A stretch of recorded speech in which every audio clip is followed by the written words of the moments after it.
Right ఇక Delhi liquor కేసులో arrest అయిన సీఎం అరవింద్ కేజ్రీవాల్ కు ఢిల్లీ హైకోర్టులో ఊరట లభించలేదు. ఈడీ తనను అరెస్టు చేయడాన్ని సవాల్ చేస్తూ ఆయన వేసిన పిటిషన్ పై విచారణ చేపట్టిన ఉన్నత న్యాయస్థానం ఆయనకు మధ్యంతర బెయిల్ ఇచ్చేందుకు నిరాకరించింది.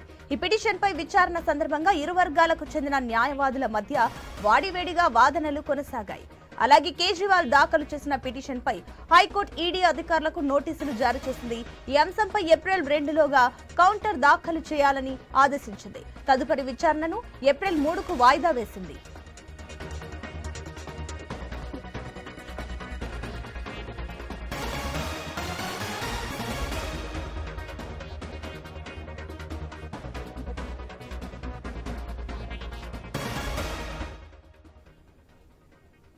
కేజ్రీవాల్ తరపు అభిషేక్ సింఘ్వి వాదనలు వినిపించారు.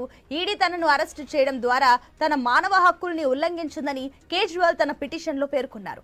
నేరాన్ని నిర్ధారించడంలో ఈడీ విఫలమైందన్న ఆయన విచారణ లేకుండా అరెస్టు చేయడం రాజకీయ ప్రేరేపితంగా కనబడుతుందని తెలిపారు.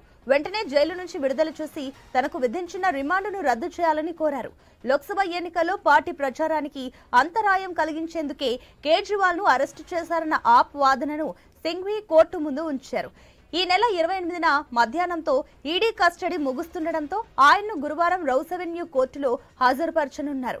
అయితే ఈడీ అధికారులు ఆయన్ను మరికొన్ని రోజుల పాటు తమ కస్టడీకి కోరే అవకాశం ఉన్నట్లు సమాచారం.